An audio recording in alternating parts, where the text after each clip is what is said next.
Hey time travelers, today's question, how do you go about hand sewing and making adjustments to things you're wearing? Let's dig in and find out. Hey everybody, my name is Jesse. I'm an NAAP certified life coach, and I'd like to welcome you to my Fashion Friday series, helping men to find the fashion or style that works for them. Join me in the journey. So I'm going to jump pretty straight into the discussion today. I'm going to stick to the bare basics.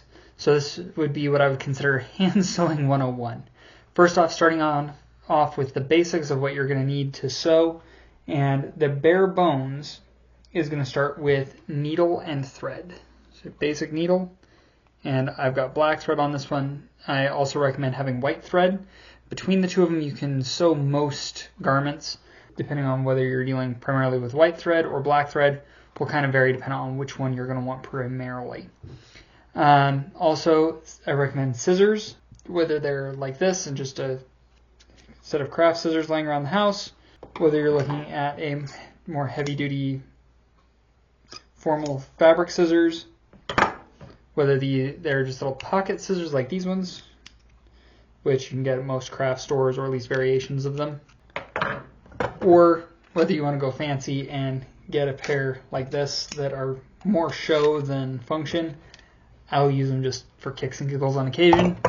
You can suffice with just a pocket knife and make it work. It functions, and it's all dependent on what you have, what you need. Keep it simple. That's probably my best advice, is simple. Of course, you're going to need fabric, and generally speaking, I would advise investing in some pins. Whether you do like this one where it's just the simple tomato pin cushion with your generic safety or straight pins, or if you end up getting into it, these are great to have. They're just a little, I think they call them quilter's clips. They're really nice for generic garments that you just need something to keep the edge straight while you're sewing. Then on to your more specialized items if you really get into it. First thing I'm going to recommend to everyone who wants to get into hand sewing, a thimble. This thing will save you calluses like no other. This is just their basic design. They do have some that are ceramic that fit a little bit looser in some cases. I actually have a few plastic ones that I like that I actually have misplaced at the moment.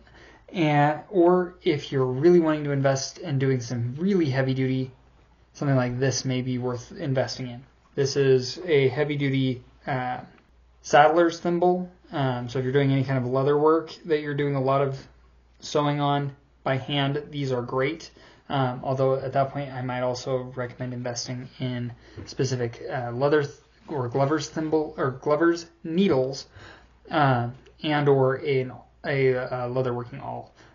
Both great investments again if you're dealing primarily with leathers. Other than that, I highly recommend investing in chalk. This is a specialized one for sewers and quilters especially, but I've seen just as much effect in just getting a basic piece of chalk, and these are just some inexpensive chalk holders to keep the chalk from getting everywhere on your hands. Beyond that, then it just really comes down to knowing your stitches, and there are 3 types of stitches that I would recommend every sewer know and be able to fall back on at a drop of a hat. The first one is going to be what is called a running stitch.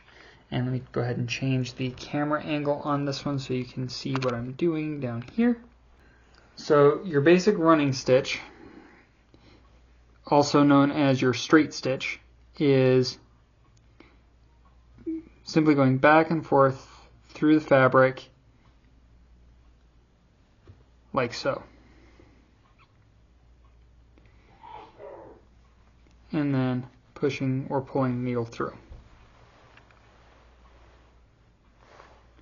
And you end up with this.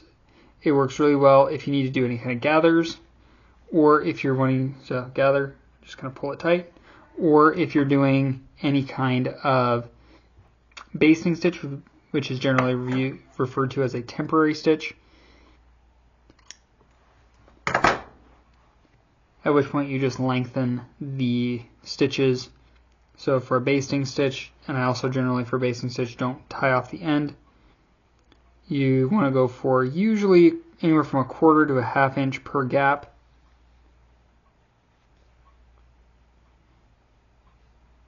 and it ends up looking like that. And then of course you can pull it free at the end when you're done, and that way you don't harm the garment, and it acts very much like you would for pins. So if you're short on pins but have an excess of thread, that's a good way to hold your garment together. The next one that I'm going to recommend is called a back stitch. This one is really good with knits or garments that are going to end up with a lot of flex and pull, where you basically go in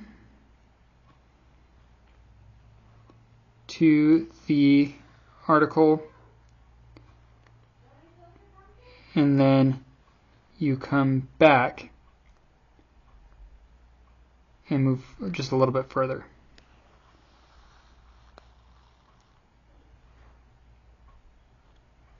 You end up with these little will look like pickup stitches as you go along on one side, and on the other side you're going to end up with more of a continuous line of stitches on the back. So again, this is what the front ends up looking like, and then the back ends up looking more like this. And so depending on what you're doing, that can be really useful and powerful. And then the next and last one I'm going to cover today is called your whip stitch.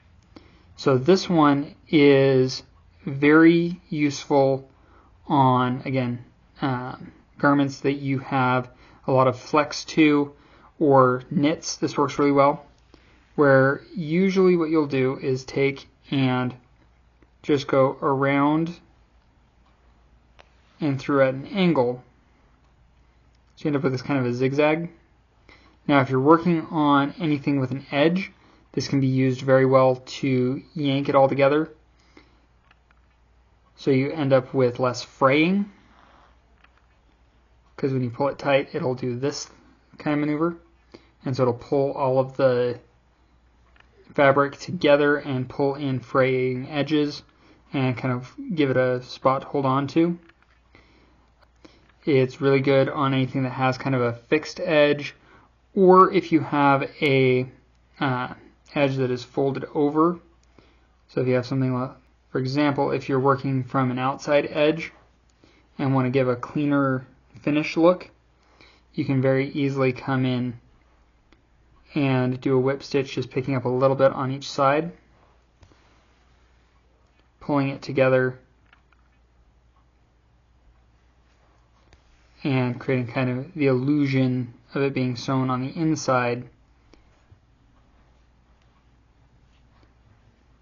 by having the stitches just kind of fade into the background.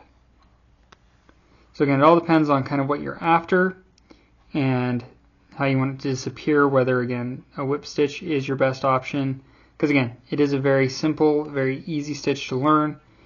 It's very economic on your thread usage, and depending on what, now I've used black in this one, but if I were using a white thread it would disappear really well. Or another way to do this is again do a running stitch, where you kind of pick up through one side and then jump to the other